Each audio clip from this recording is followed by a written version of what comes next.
One concept from the text that I found really interesting was the idea of language policies. The text defines language policies as laws and customs that determine which language or languages should be spoken when and where.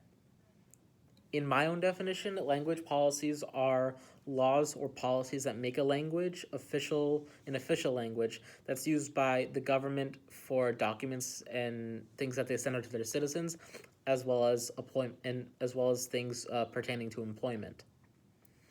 Now, my definition also includes government and government officials making efforts to encourage the general population of different regions and areas to speak the same language. Now, nations will typically create and develop these policies as a way to make it so that the population is assimilated into the broader national culture, as well as a way to protect minority languages to preserve them so that they don't disappear.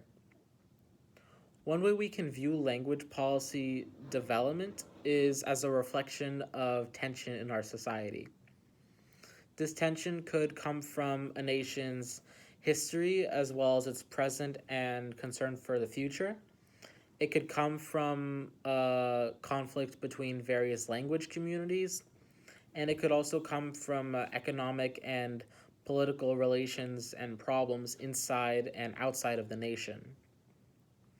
These policies can kind of be 50-50. They can either help to resolve the problem or they can just end up making the situation much worse. One example from my perception of language policies and laws is the official language of the US being English, meaning that the government documents and work documents that we receive are mostly in the language English. While the country as a whole has English as the official language, each state tends to have its own language or languages that tend to be more predominant. Using my home state of California, more specifically San Jose, where I was born and raised, the predominant languages spoken here, aside from English, are Spanish, Chinese, Tagalog, Vietnamese, and Hindi. While these aren't official languages of the state, government documentation that's mailed to citizens has sections in these languages, meaning that it's sort of become a gray area between having them as national languages and having them as official languages. One example where a country has language policies to making it so that each state has its own official languages is India.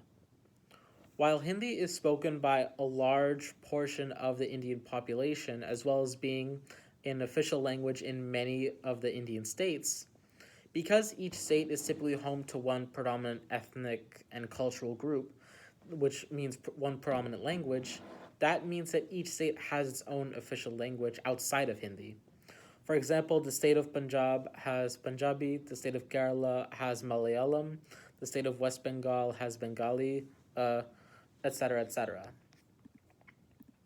In regard to the conflicts that come out of these policies, one example from my perspective is people being harassed in public by strangers, particularly by white Americans, for speaking a language other than English. We can see this with white people going up to people in stores or in public and yelling at them for not speaking a language other than English. So basically, something going along the lines of, oh, you're in America, you shouldn't be speaking this language. No, that's from this country. We're in America. We speak English here. And yeah, stuff like that.